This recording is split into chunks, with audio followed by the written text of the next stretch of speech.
Dear God in heaven, we're so thankful for the life that we have and that we have been given so graciously, and the opportunity that we have to, at this stage of Earth history, um, spend time together, even when sometimes not physically, to study your word, to study um, all the things you've done for us. We ask that we may continue being blessed and taking every opportunity that we have to continue growing in grace so that we can reflect your image. We ask that you may guide us today in our conversations. I ask all these things in the name of Jesus. Amen. Okay. Thank you again, everybody. Um, and happy Sabbath to you all. I'm about to enter Sabbath hours, but not yet. Um, so I would like to begin with saying that I would love the interaction. This is a great opportunity for us to speak our minds. I would love to know what are the comments, feedbacks, um, also questions that you may have on the topic that we will be dealing with today. Um, I would like to start by saying that I'm going to be speaking through uh, the lenses of my own experience with the with the whole process. Um, so let's begin with a short summary of where we are, why are we speaking about the Sunday law today, and how did we get here um, from my experience. So, as we all know, we're living in the time period of the Sunday law. At least that's how we are interpreting it. We know that we have a very different approach to prophecy compared to the Seventh-day Adventists.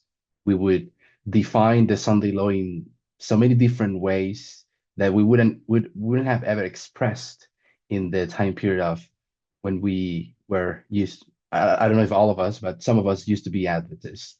Um, we would now call or say things about the arrival of the seventh kingdom.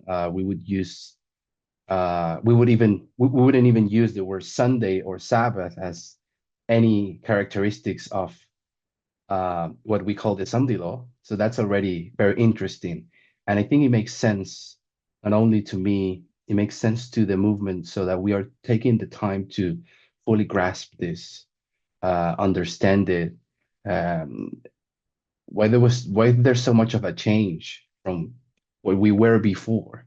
But even within our own dispensation, as a movement, we've also changed our views on the Sunday law. Or if we wouldn't want to call it changes, we could say just increasing knowledge about it.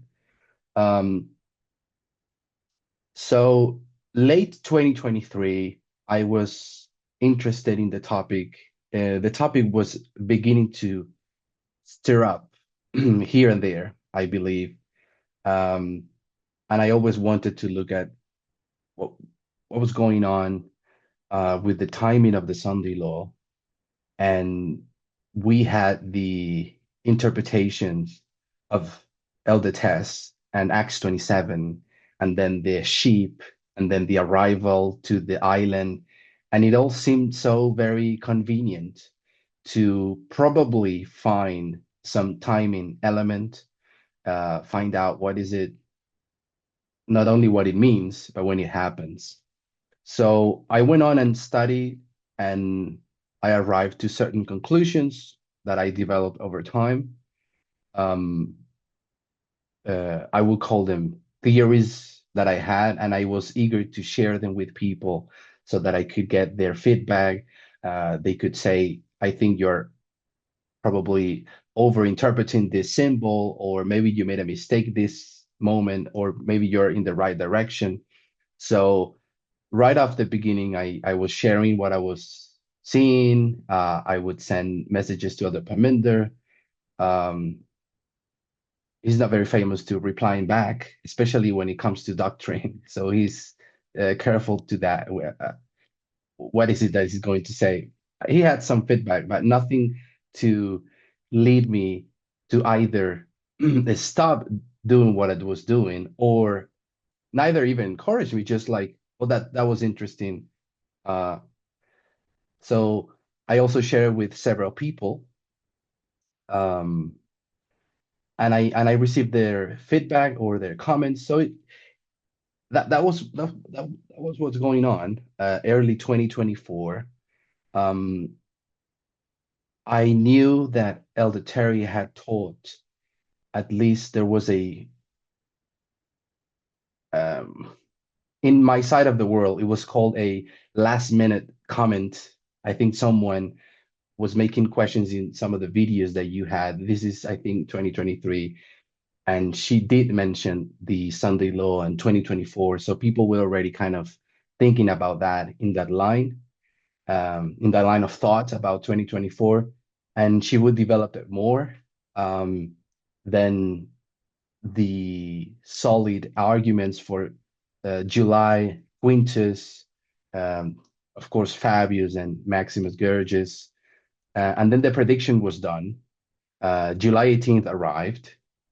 Um, and I would say I wasn't fully convinced, but I didn't really have any other alternative to QFMG.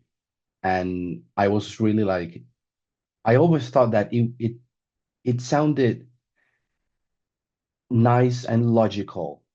But because I had another alternative and I hadn't fully um, either examined it, or I wanted people to also see it and criticize it, I was undecided.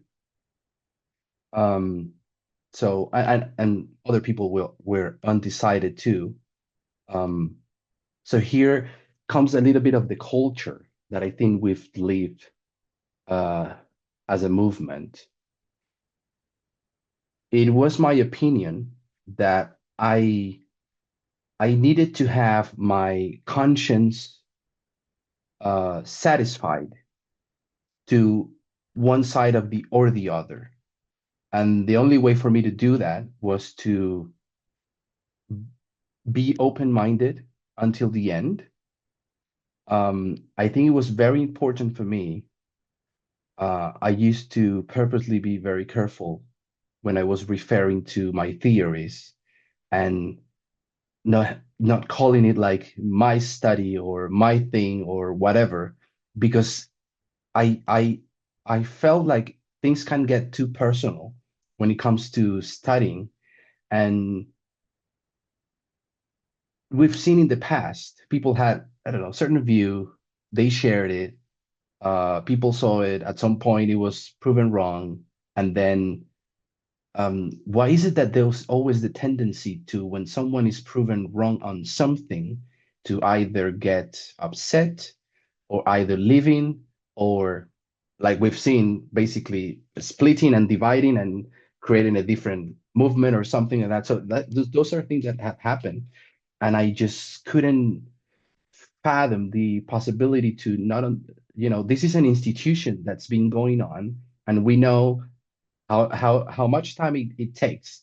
We will know the answer, and even if for some of us it's taking longer, um, my experience uh, in looking at prophecy tells me that God is patient and God is moving in a way that they're always wanting to bring everyone along and satisfied with the people, our consciences, to say, oh yeah, I can see it. I maybe don't have 100% of the answers, but this I can see, and I know what it is, or I know where I was wrong, and I know where it is, where Elder Terry is correct, etc. So I kept in that mindset. Then we had the whole year of 2025. We had 5 speakers coming to our groups, and that's when I basically found out that, okay, I wasn't the only one with a different idea. And then I saw how our movement, this institution, welcomed this conversation. Yeah, let's sit down and let's talk about it. Let's actually first give everyone the opportunity to question each of the speakers, to listen to them personally in these smaller group settings. And that's what we did. Um, People presented the messages to us. Um, and at some point, it is my understanding that after all of the, the meetings were done, um, the five speakers and other Parminder, I would say that as a moderator, started discussing more thoroughly what's the conclusion, where are we at after this, I don't know, 6 7 months or 8 months, what should be the next steps. I wasn't there, but I know a little bit of what happened. And so they started trying to find out how do we actually choose one option over the other using prophecy and correct methodology. At some point, I was included. I was updated, and so that I could be on the same page of everything that had been discussed. And in that process that reaches its peak at the last ICM, I was able to know exactly where in my thought process and in the proof that I had in Acts 27, where did I make the mistake, or where did I make assumptions before actually being 100% sure? And that was by having conversations with the other five. So it was very, very enriching. Uh, and I really, really enjoyed the experience of seeing how easily to find certain patterns. And they can look very, very um, deceptive, deceptively correct. But we need to be more careful. We need to look at things in this other way. We need to always cross-check, etc. Stress the points. Um, and then the topic of Revelation 17 was brought up in those conversations. They had already been talking about it. Uh, and at some point, we were all able to see how Revelation 17 was proving or giving, if you would want to call it confirming that July 18th prediction from Elder Terry was correct. Um, and my mind, my conscience was 100% satisfied. I was able to see it. I was able to say, okay, now I really know why I was wrong and why this is correct. So this is what I would like to share with you, coming from someone who saw something in a different way and was able to look at what was wrong and what was correct, um, and being able to arrive to this conclusion. I think it is important that we went through this experience. It is interesting that it happened at the Sunday law, uh, where it doesn't matter if we had one view or the other, but how do we actually sit down and find out what it is? How do we actually accept that people can have their different opinions, but then ultimately, if we believe the same thing and we use the same methodology, how is it that we can ultimately just say, well, it has to be this and not this because of such and such reason, as opposed to simply someone came. It might be someone that in the times of Elder Jeff, a lot of influence, and then because someone said so, we would go alone. Now we would learn to question the points, and as a group, we are more mature to deal with with teachings. That's what I think. It's one of the benefits of the whole experience that we know we shouldn't just simply say yes to things. We can sit down and see, am I really fully understanding the reason? And if I'm not, what what other key aspects are we missing so that we can fully grasp it or understand it? And that's what we've been doing. That's what happened during the year of 2025. And that's how a second confirmation from a whole different book through a whole different parable was we were able to see July 18th again. And I think that is of great benefit um, to everybody. And and I think we're going to be able to move on when we fully uh, digest what happened, how the prediction was given, how people took the time to fully understand it. And then when we finally close this page, another one will open and we will understand the next waymark, or we're going to be safer. That's what it is when we if we learn the lessons that we were supposed to learn in a specific dispensation, that just prepares us for the next. That's what I'm trying to say. Anyone has any comment or question um, before I move on? Please feel free to say anything you want, any comment, any if you want to confront me with something, would be great. No, I think that was excellent explanation of how you got to where you are. Okay, that that's great. So so let me share my screen now. Oh, people are giving comments. I have no voice. Okay. Oh, it's Well, Graham is host, but he's not well today. okay. Um, I will just share my screen and I want to try to start bringing some of the arguments.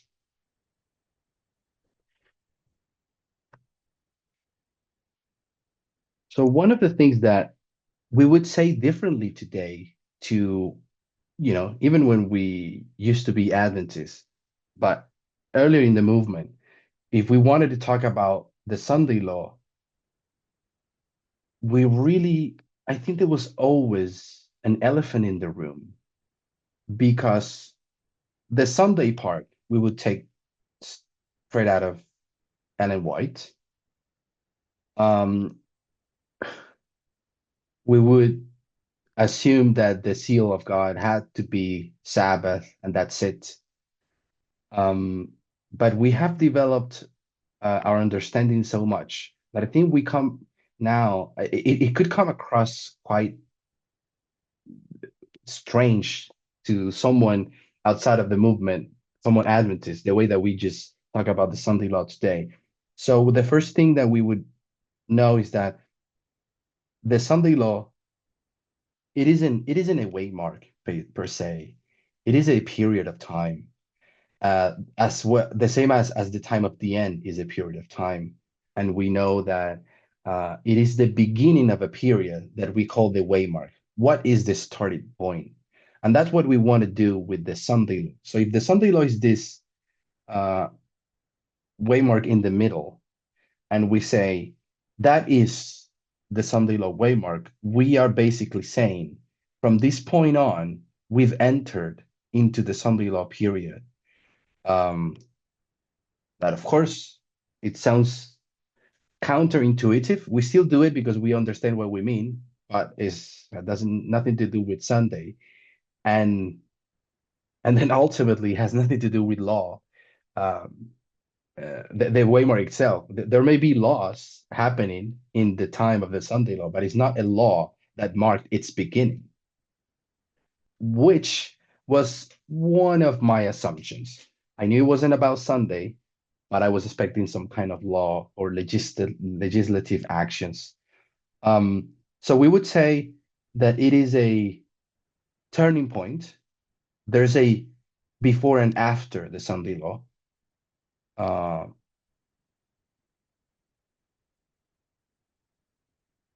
and the five speakers, they simply gave, let me actually erase this. They simply said, it has to be something during the 2024 election cycle. The problem with the election cycle is that it has different points in time. We will later talk about why the election cycle, but just assuming that the only messages out there were about the election cycle of 2024, we would go and say, well, there's something that happens at the end. We will call it January. There is something that happens in November, and there is something that happens in July, and there's even something that happens earlier. Uh, I could not give it a month. I don't know. I don't remember when the primaries begin. I don't know if it's January or even before that. Um, so one of the things that we can already see is that pre-July, this is primaries.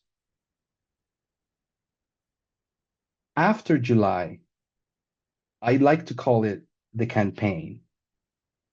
And that's because even though before these candidates are campaigning, they're actually just in the process of convincing their parties to be chosen, but they are not real candidates for the office. Like in the primaries, Nikki Haley was the other strong candidate that was trying to win over Trump. She finally lost the primaries. Either two could have been the Republican nominee. So none of them were actual candidates in the sense that people are candidate only after your party approves you, nominates you. So that only happens after July, and that's when the campaign starts. And that's when the two major political parties already decided their candidates, and that's the campaign. Then after November, we would have I guess we can call it transition. You have won the election, but before you can actually sit in the office and take decisions, there has to be a process. And the question would be, well, if the Sunday law is the 2024 election cycle, and this whole thing is the election cycle, when in the election cycle? So you would have someone like me saying, well, it is January. And then you could ask, and what is the source of your that drives your conclusion? And we could just simply say, well, I took it out of Acts 27, uh, specifically, I had an argument about the four anchors. So it is Acts 27. Then we could go to November and trying to decide, well, what is the argument for November? I have to be honest, I never really understood what the argument was, other than that it made sense. But talking to some people earlier, I was able to remind myself of some things that I actually heard in the past. There's one thing that we could say it's taken out of Acts 27, actually, but it is more of a comment from Ellen G. White, where she says that the ship, when it crashed to the island, uh, everyone was on the beach, and there's in the book is called The Life of Paul, I don't have the quote right now. It's LP, I don't know the page. In Life of Paul, she says, in that rainy November, something along that line. And she mentions November. And then it's like, well, it makes sense that in November is the day that the ship crashed. So there was an argument there. I call it Acts 27 because it's precisely that. It's when the ship crashed. And it did crash in November. At least that's what she says. Um, and then another argument also from Ellen White would be, I don't know if you remember, but in the Great Controversy and even other quotes, she would give this idea that the people asked for a Sunday law. They wanted it.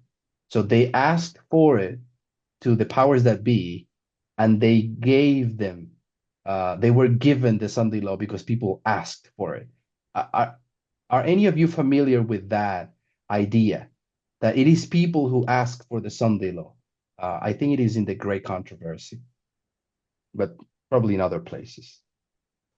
Um, so that's that. I would say Ellen White and Acts 27, arguments for November, and then January would be Acts 27. And then we would go to July, and Elder Terry would say it's Acts 27 as well, specifically given the 273 that takes us to the line of Paris. And then in Paris, it's where we find QFMG.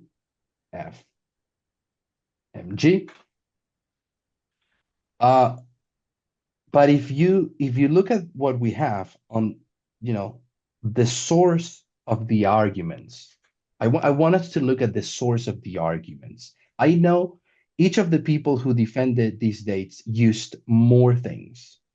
Terry gave wonderful studies about Daniel 1, Daniel 2, Daniel 3, then also Daniel 6, and all of the implications that are there. There was Julius Caesar. There were many, many, many things. But I want to talk about the timing because this is all the election cycle and it is all happening in 2024. I know January is 2025, but it is the election cycle of 24. When it comes to the timing, which is what this discussion is about, um, timing per se, either July, November, or January, we need something very specific. The sources to defend the timing, they were all coming from Acts 27. I want to suggest that they were all coming from Acts 27. And that's all fine. Like, we are supposed to, we do this. We turn books that are actually talking about history. Nothing about prophecy was ever intended for the books of Acts 27. We know that. We don't know the mechanism of how even God prepares beforehand these chapters or how actually we realize that we can use them prophetically. That's not my point. But we do know Acts 27 is just a historical book, a recollection of memories from Luke. And Luke also talked to other people. So recollections of memories from alive people, people that were alive during Luke's time, that were also in the time period of Jesus or the disciples, the apostles. So Acts 27, historical book, we turn it into prophecy. That's what we do. And then three different arguments coming from the same source, giving three different dates.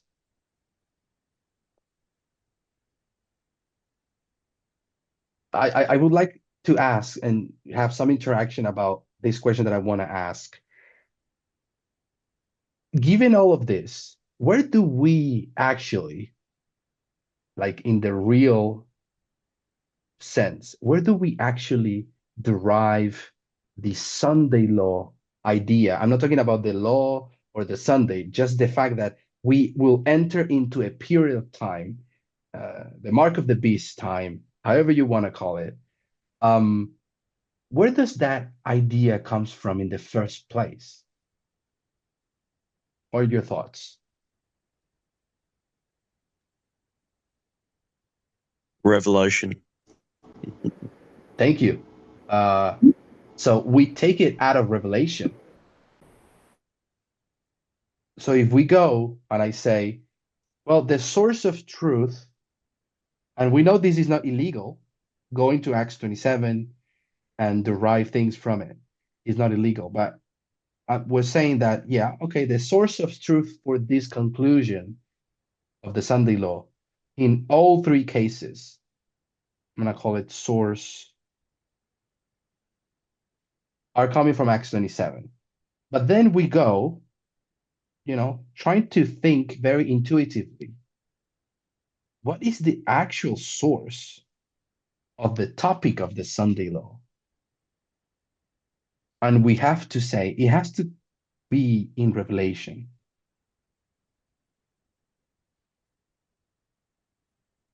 And what is the key difference between those two books, if you think about it?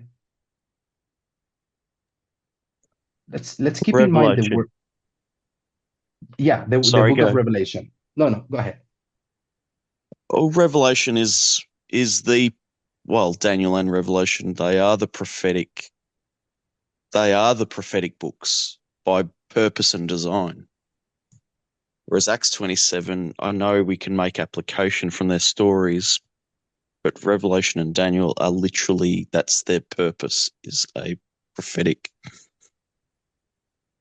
And and where the words from Daniel and Revelation, so we get it, is actually their very purpose. Where did the words of written in those books came from, actually?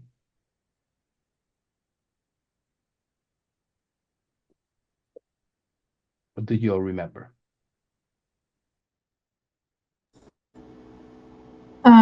Can I ask a question in regards to your question, please? Where Yeah, did the words of Revelation and Daniel come from? In other words, uh, come from who? For John to exactly. write it down. Is that what you mean? Yeah, Or I is want the to know revelation from Jesus whom. Christ? Oh, sorry, I lost you there, Josephine. What was the last part you said? Is it the revelation of Jesus Christ? Okay. So that's your suggestion. The revelation is Jesus Christ because that's what Revelation says, right? I I wanted to, and I think I agree with your answer. I wanted to say, where does the words of the book of Acts came from? And we know we could go back in our minds and say, well, Luke was sitting somewhere writing what he was writing.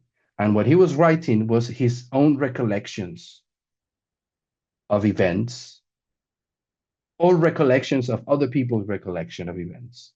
Great. Now, when we do the same thing for the book of Revelation and as well Daniel, what are they writing on the paper? What they're writing came from where? I mean, the thoughts that they were given, the recollection of the what was shown them. Is that From God.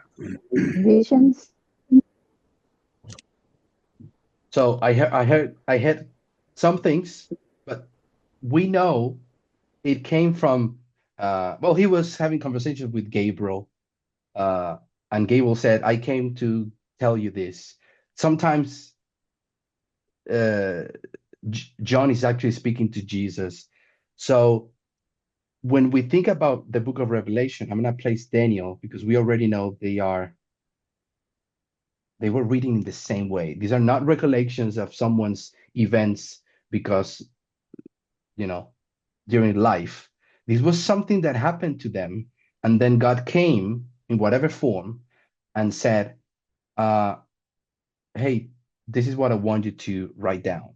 This is it. So it's like it is God's given thing. the writing, it's simply divine, and it is something that we don't have anywhere else. And we could talk about, the words of Jesus as written by the apostles, all of that. But we're saying God is purposely going and saying, actually, I want to go down and talk to someone. I want them to read. I want them to write a specific book, specifically for something that I want. And it's actually not going to be for them. And I'm actually going to tell them what I'm giving you is not for you. So don't worry. I just needed to have it written. So it is purposely given to understand prophecy, to understand the future. And Acts 27 is not that, and not any other book. So we go to Daniel and Revelation. That's where the actual idea of Sunday law period, mark of the beast period, image of the beast, whatever, comes from. So if there is to be a timing for the Sunday law at all, it should be found in the book of Daniel and or Revelation. And sure enough, we do know those books speak and gives us a lot of detail about it. So the same as Seventh-day Adventists, they were raised through this prophetic chapter and verse, Daniel 8:14, 2300 days. We also had a Daniel given chapter that we take everything from. Like we have the same characteristics. We all come from Daniel. The favorite chapter was chapter 8, but our favorite chapter, as we all know, is Daniel 11. So if we go to Daniel 11 and we know verse, Pedro, can I say something? yeah, please. With Luke, as we understand, because of our understanding of the Bible is parables, I think that's where the idea of, that, what Luke was written was also a prophecy as well. It's not But just something, yeah, sorry? And as you said, we turned it into prophecy. Like it's something we did with our prophetic license, which is okay. But then now we are comparing it to a book that we didn't turn into prophecy at all. It was given to us with that specific purpose. Someone once told me they're not in the same league, Acts 27 and Daniel. I don't know if those are the words to describe it, but just from the fact of the sources, Acts 27 or Revelation, we do know that one was purposely given for something, and the other one we turned it into it. So what would be the safest place to go check our conclusions? And Raymond, go ahead. Sorry, I have a question or a thought. As we've been sort of talking about Revelation and Daniel as books specifically for prophecy, I'm wondering if Daniel is actually a little bit more of a hybrid of something caught between a Acts 27 style historic narrative and Revelation that's purely prophecy, because we see there's chapters in Daniel that are purely prophecy, but there are also chapters that are equally as much a historic narrative, like the statue being set up and Shadrach, Meshach, and Abednego. That's a historic story that we can apply prophetically in the same way that we do. And so maybe the book of Daniel gives us license to or helps us to use it as a conduit between prophecy and historic narrative, and then using a historic story to make prophetic applications. I really like that thought. And if we only had the book of Daniel, let's say, and we had certain conclusions about waymarks and the fall of rise of nations, and then we go to the chapters that are purely historical, like this happened, and then we were thrown into this fiery furnace, and then we did this. If we ever create any conclusion from the historical parts or portions of Daniel, and we didn't have any backup from the prophetic portions of it, it all falls, because how is it that we're basing it, just assuming that these chapters are to be turned into symbolic events when it's actually talking about history, without going to the places where those actual words, where Daniel was saying, hey, I was talking to this angel and he told me to, and they told me to write this down, etc. So we will have to check it back to the prophetic part that speaks about the rise and fall of nations for the other thing to make sense. So I really like the analogy. So that's what we would do with Acts 27, because it is not a book that was intended for this, not as Daniel and Revelation was. Then we would arrive to different conclusions, and then we would have to go to the prophetic books and say, now I'm gonna go to Daniel and Revelation to know whether it is July, November, or January, or if it's nothing of these at all. It has to be driven from that. So when we go Question, to, please. yes, go ahead. Anyone interrupt me Just for anytime. my own, just for my own clarity of mind, if we only have historical events, we would fall. But with the prophetic message, we can correctly interpret those historical events. And I missed something in Ray. So does that give us the license to be able to go and find other examples in the Bible to help us? Yeah. Is that rephrasing it correctly for me, simplistically? It sounds good to me. And based on your wording, I would say, and if you ever go back to the prophetic source of everything, and you cannot prove it there, then whatever conclusions you took from the historical portions, it has to be wrong if you cannot actually prove it there. That's the assumption, that's the suggestion that I'm making. That's my interpretation of actually what we went through. That we went to Daniel Revelation and we say, no, July is correct because of this and this. The way Quintus was interpreted, it is correct, and not the other two, because, and that's where we're trying to get to. So just quickly, we know about Daniel 11:41, and we know that there's an event as well, several, but if we go to verse 41, we would say, well, we have called that the Sunday law.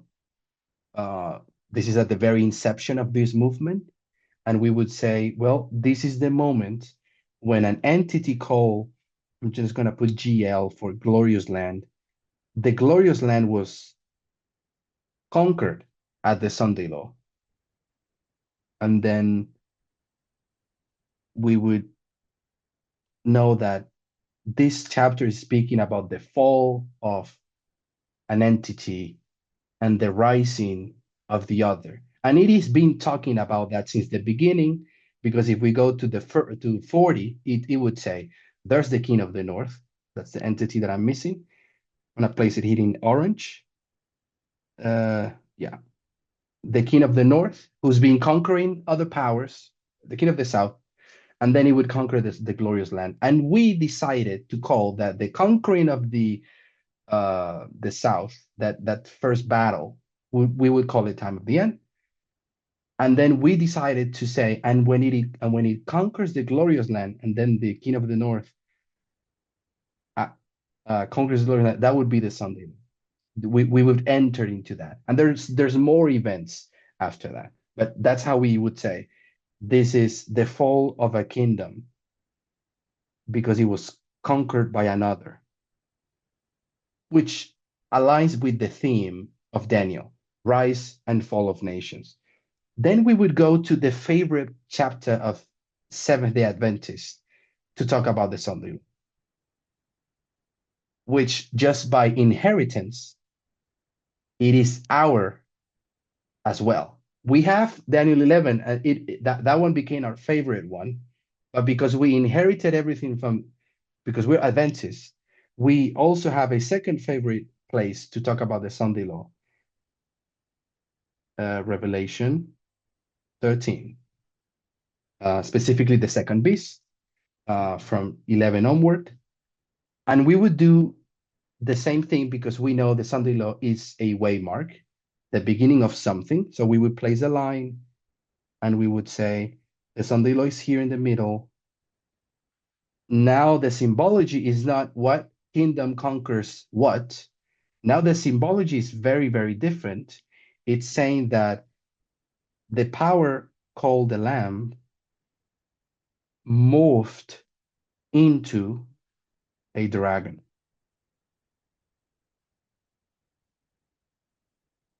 We don't really know much about the intricacies, the nuances, but this lamb morphed into a dragon. And what we would say is there has to be a turning point when this lamb ceases to be a dragon and becomes, ceases to be a lamb and becomes a dragon. And that specific turning point we call the Sunday law. Of these two chapters, these two structures that we've known for years now, we have been unable, as much as we understand them, there might be things that we needed to correct, that we are corrected still, whatever you want to see it. We hadn't been able to derive. Actually, let me ask that. What haven't we been able to derive from these two chapters? What is it that we never were able to take from? We know that we're talking about the Sunday law. Both give us a transition point. Both are saying when the glorious line is conquered, that's your Sunday law. Or when this power called the Lamb transforms into a dragon, that's your Sunday law. What is it that we were never able to say when is the Sunday law if we have two parables already talking about it? What are your thoughts? Is it election? Do you mean like we missed the election bit or something? No, you said what we can't derive from this? No, why we never, what is it that we haven't been able to derive from these two chapters?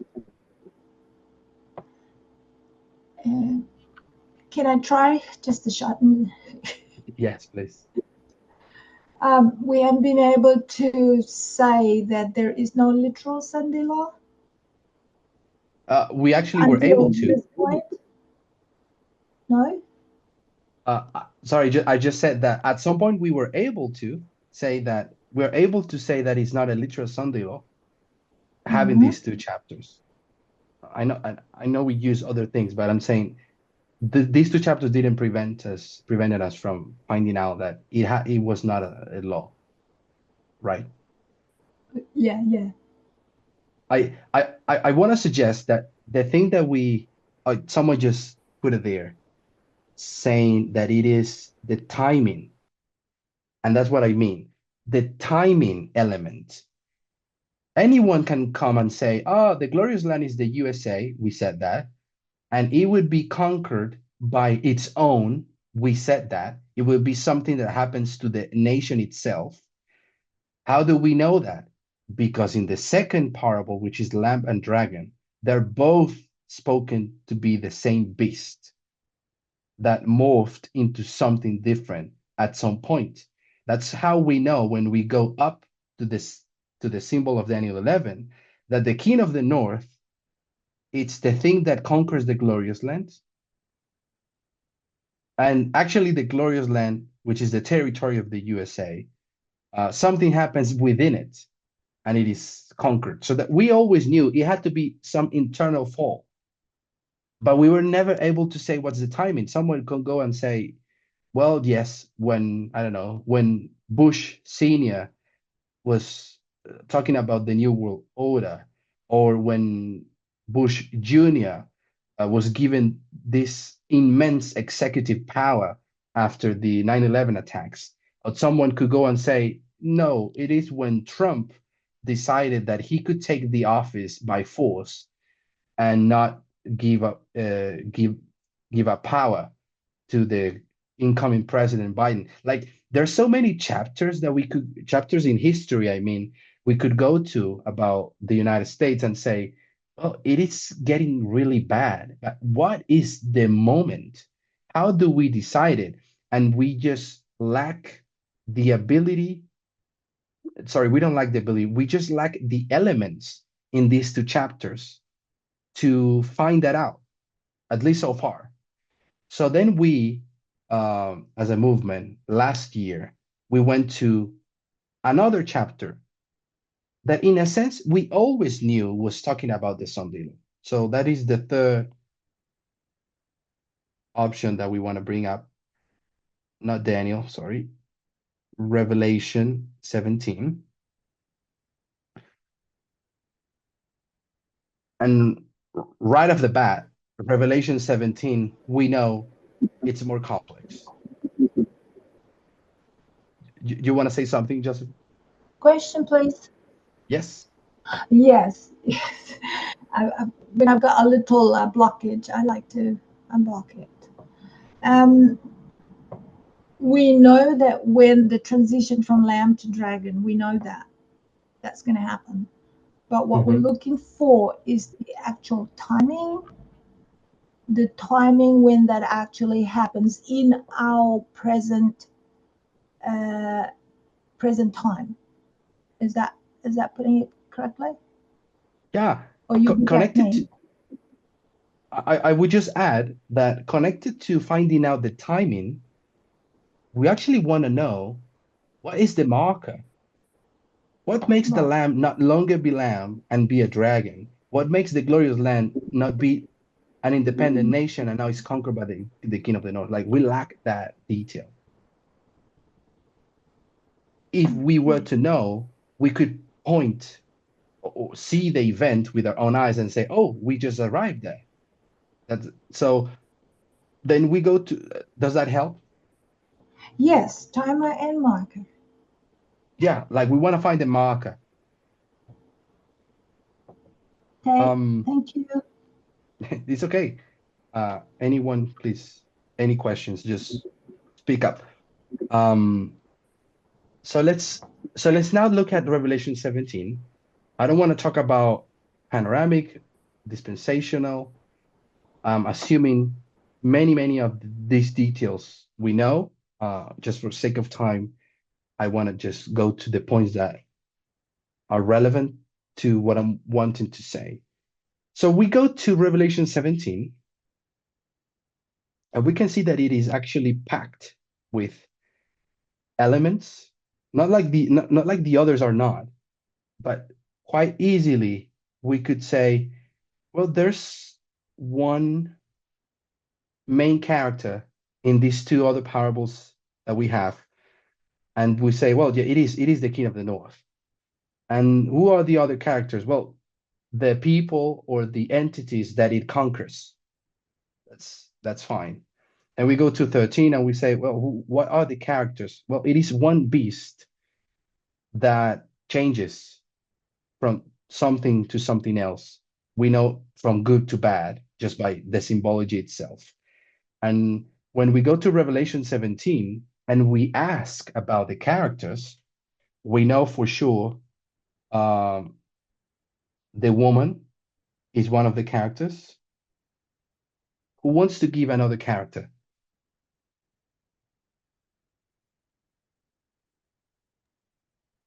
The beast. The beast.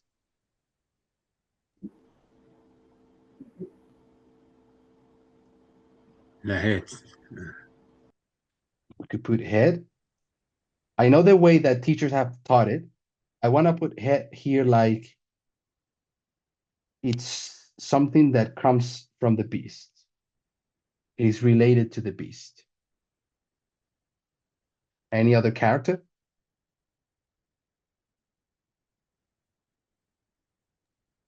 People. There are people who are drunk. let me call it people. Anyone else? The kings of the earth, or is that the same as the people? Let's put the kings. So we have woman, beast. I know beast comes with the implication of the head, the kings, and the people. So would you add the mountains or not? It's a different verse, but you mean you said the mountains? yeah. Would you add that, or because it's from a different verse? Yeah, we could add it. I'm not going to, and I will explain as we go. How do we sift what we want to bring and what we don't? I will have sometimes my Bible open, and we could check. This is Portuguese.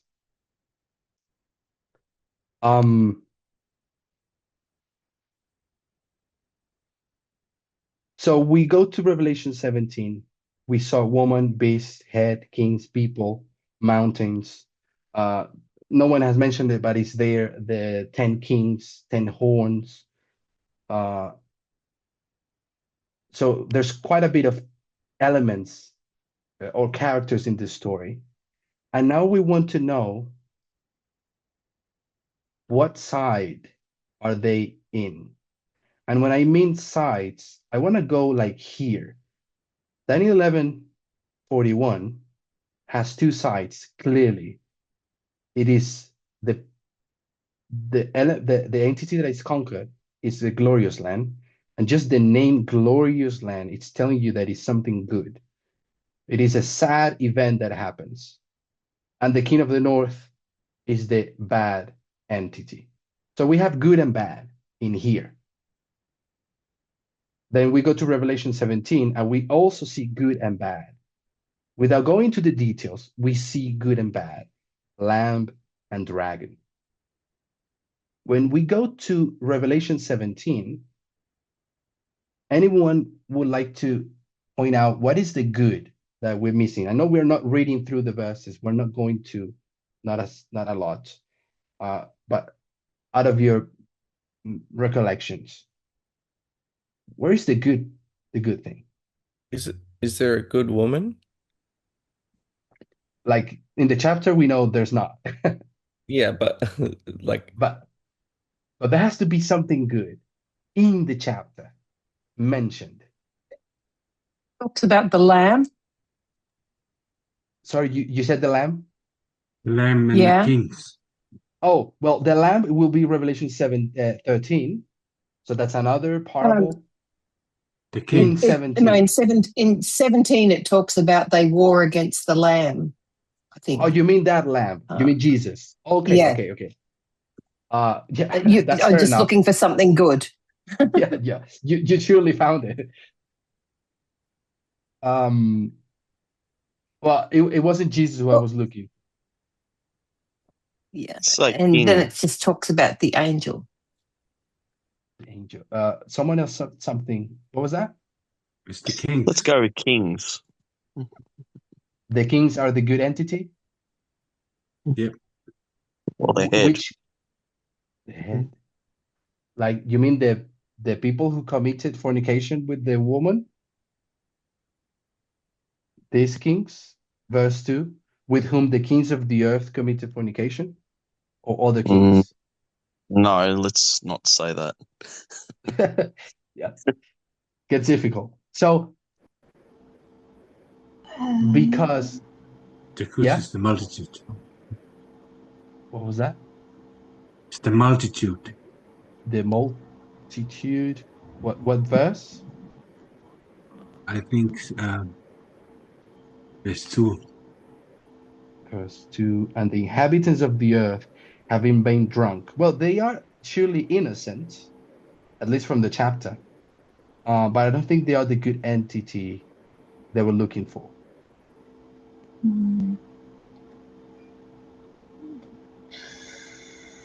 mean, they got drunk. So, because we know about the chapter, I want to break it down in a way that I think we're all familiar with. Someone in the church want to say something? Okay, so we know there is a beast that is being what's the word in English when you are on a horse? What are you doing with the horse? I just don't know the word. Riding? Riding. I do know the words. I just forgot. So the woman is riding the beast. So they are definitely on the same side. Is that correct? Is that fair? I mean, they're playing for the same team. Testing. Testing? What? Oh, yes. Okay. Go on. Okay. Go. Yes. Sorry. I was saying the good entity is when the beast is not. I like that one. So that's the entity that I was looking for. There is a moment in the chapter, an anomaly happening, saying the beast is not. So let's do that. What would be the tense of is not? We know it's present, so we usually put it in the middle. It is not in the present. What happens to it in the future?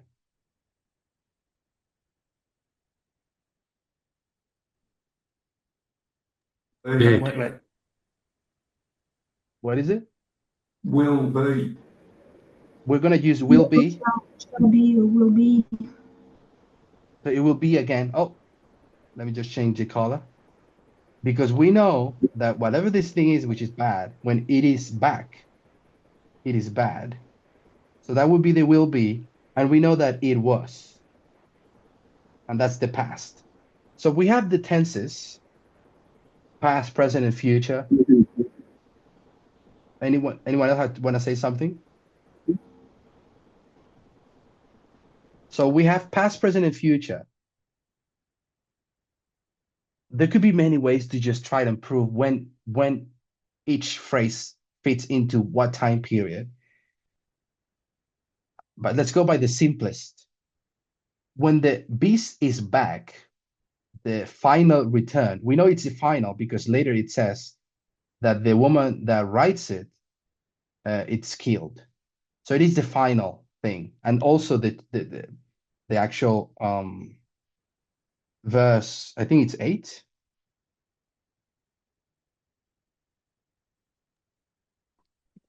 Well, 11, it says, and goes into perdition. So, it is the final rise of this bad entity. So if it is the final and the beast is subdivided into 7 parts, in what of the 7 parts would be we could fit the will be, the final rise? So that's when we go and say, well, it has to be the 7th. The last moment, it is the rise. And from there, we just go backwards and we say, and the moment when it is not, it's during the 6th. And just by going by the logic, when the beast was, what are the number? 5. 5. Only 5? 4, 3, 2, 1. 1 to 5. So we go 1 to 5. It was. Like this is the overview picture, which is mainly sometimes what the parable is trying to show. That the overview is that we have this beast. At first, you would think a beast that has 7 heads that are trying to represent the periods. How is it that a beast that has 7 heads dies? If a beast dies, the 6 also dies. But this is I don't know what you want to call it, the strange ways that God explains things. Like in Daniel, at some point, it stopped talking about beasts, and then there was eyes on the horns and tongue and people speaking. So we just don't go and use the logic and break the parable when we see that the 6 is the moment when the beast is not, and we actually know the 6 it's ahead of the beast. We need to find an explanation. How is the beast dead during the 6 if all 7 heads are actually the heads of the beast? So 1 to 5, the beast was. 6, the beast is not. Just try to make it parallel. Oops. And then 7, the beast will be again. So let's remind ourselves, we have, let's just put the pictures. I'm gonna make a horrible picture of a beast that is right here. We know the woman is riding it. And it says that the beast is dead during 6. How is that possible? Suppression of its ideology. So someone is saying something about the woman. I take it. That's what you're saying, Greg, right? Yeah, that's correct. The beast that is reason it is not is because its ideology has been suppressed. But it's not Perfect. gone. It's just being held down.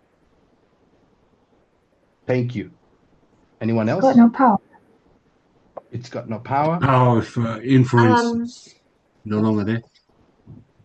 Can I have a go at answering this? Yes, please. It's could it possibly be because 1 to 5 it was to do with Rome. Then the 6, that was completely finished. And then the 7 will be, it's a completely different entity. Like it's now the lamb that speaks as a dragon, which is nothing like the papacy, but yet it still has the same mindset. So that could it be that it's described that way because it's showing that there is a complete change from the papacy to now the lamb that becomes the dragon. Okay. Thank you for that. That seems to be a nice implications or trying to make sense of what we're seeing. Do you want to say something, Josephine? Yes, please. The beast died when its power is taken away from it. Well, so this is when we want to try and be careful, and we just go out and let's break down the actual symbol. So let's do it quickly because I know we all understand it. This is the symbol of someone writing something. And then we go and say, well, what is that someone in the natural? So we need to go to the natural. We take this symbol, we go to the natural, and we know that this thing, this picture that we're seeing, it's familiar to human experience. What are examples of animals that we ride? And we go and say, well, not every animal we ride, but certainly if an animal is useful for something and we are able to control it, we will use it. So we know kingdoms have been conquered with elephants. We know for millennia we've been using horses for the strength because they're fast. They take us to places quicker. And we're basically stronger when we are on top of a horse. If we want to fight someone, then there's the camels. What else do we ride? Donkeys. That's 4. I don't know if there's any other animals. Surely there's Horse. more. What was that? Horses. Horses, elephants, donkeys, camels. So And when we break down the natural, why do we actually ride animals in the first place? What is it that they provide? If you could summarize it in one word. Transport. Mary first. Power. Power. Everyone said power or force. Yeah. So we know Speed. that because, by the way, this thing in here, this is a relationship, right? We know it is a relationship between a human and an animal.